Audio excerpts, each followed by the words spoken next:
पता नहीं क्यों हमारे इलेक्शन कमिश्नर जो हैं मिस्टर इंडिया हो गए हैं। तो हम चाहेंगे कि मिस्टर इंडिया मत बनिए। आप जो है सामने आइए, प्रेस कॉन्फ्रेंस कीजिए, डेलीगेशन से मिलिए, जो कन्फ्यूजन है उसको दूर कीजिए। जनता में क्लैरिटी होनी चाहिए और इंश्योर कीजिए कि किसी भी गरीब का वोटर लिस्ट से नाम नहीं कटेगा। तो इसलिए आप सब लोगों से अपील है, हमारे जितने समर्थक हैं उनसे भी अपील है कि इस वीडियो को ज़्यादा से ज़्यादा शेयर करें और जिन जिन मुद्दों को हमारे नेताओं ने आप लोगों के समक्ष रखा है उसको गरीब आम नागरिक में, जनता में इसका ज़रूर प्रचार करने का काम करेंगे। आप सब लोग, मुकुंद जी भी हैं और ये दिल्ली में जो वर्कशॉप हुआ था इलेक्शन कमीशन द्वारा, क्या आपको उस समय कितने दिन पहले हुआ था ये वर्कशॉप, और क्या वहाँ इसका जिक्र किया गया था कि बिहार में फिर से जो है पुनरीक्षण करेंगे? बिल्कुल नहीं सर, ये वर्कशॉप ज़्यादा नहीं 2-3 महीने पहले ही हुआ है जी। तो उस समय जस्ट उन्होंने इंट्रोड्यूस किया था कि हम प्रॉपर ट्रेनिंग कर रहे हैं, चीज़ों को सिखा रहे हैं, पहले से हमें करना चाहिए था, इस तरह की चीज़ें उन्होंने वहाँ पे एक्सप्लेन करी थी। तो इतनी बड़ी साजिश अंदर ही अंदर रची जा रही है, ये बिल्कुल उस वक्त हमें इतना एहसास नहीं हो पाया था। हमने चर्चा करी थी कि ये यूं ही नहीं है, कुछ न कुछ तो होगा। और जैसे ही उस दिन मीटिंग हुई, रिसेंटली जो अभी इन्होंने मीटिंग कॉल करी थी, सभी दलों के प्रतिनिधि हम वहाँ पहुँचे थे और उन्होंने बड़े ही, जैसा कि आदरणीय गगन सर ने बताया, बहुत ही लाइट वे में चीज़ों को हमारे पास लेकर वो आए कि ऐसी चीज़ें होनी है। हमने तुरंत शुरू हो चुकी है और बिहार का एक बड़ा एरिया, ऑलमोस्ट 73% हमारा जो लैंड एरिया है वो फ्लड इफेक्टेड होता है। लोगों के सब कुछ बह जाता है। ऐसी परिस्थितियों में आपने कैसे ये निर्णय लिया?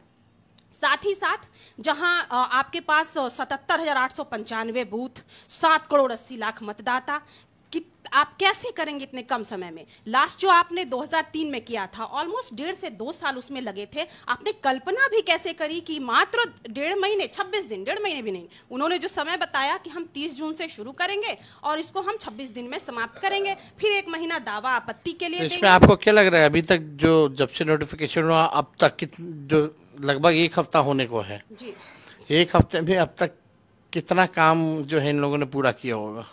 सर ये संभव ही नहीं है, ये बिल्कुल प्रैक्टिकली पॉसिबल नहीं है। ये ट्रेनिंग का नाटक कर रहे हैं, इसको ट्रेनिंग दे रहे हैं, उसको ट्रेनिंग दे रहे हैं, हमारे पॉलिटिकल पार्टीज के रिप्रेजेंटेटिव्स को डिस्ट्रिक्ट्स में भी बुला रहे हैं, पर जो ग्राउंड वर्क है वो इतना आसान नहीं है, क्योंकि 11 तरह के डॉक्यूमेंट इन्होंने डिमांड करे हैं, जो आम, जैसा कि सबों की राय है इसमें और सभी सहमत है। और उस दिन जब मीटिंग हो रही थी तो सभी पॉलिटिकल पार्टी, स्पेशली जो हमारे इंडिया गठबंधन के साथी हैं, उन्होंने भी कहा था ये 11 डॉक्यूमेंट आसानी से किसी के पास उपलब्ध नहीं है। और स्पेशली जो पेरेंट्स के डॉक्यूमेंट इन्होंने डिमांड करे कि माता पिता के भी डॉक्यूमेंट इनको चाहिए।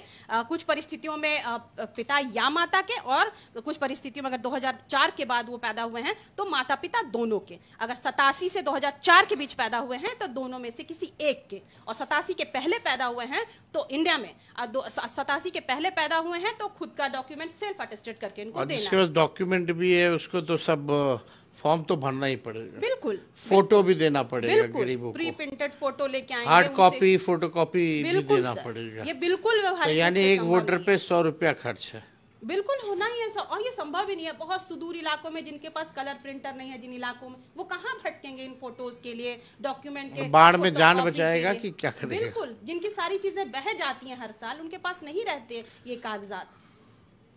नहीं, ठीक है, शुक्रिया।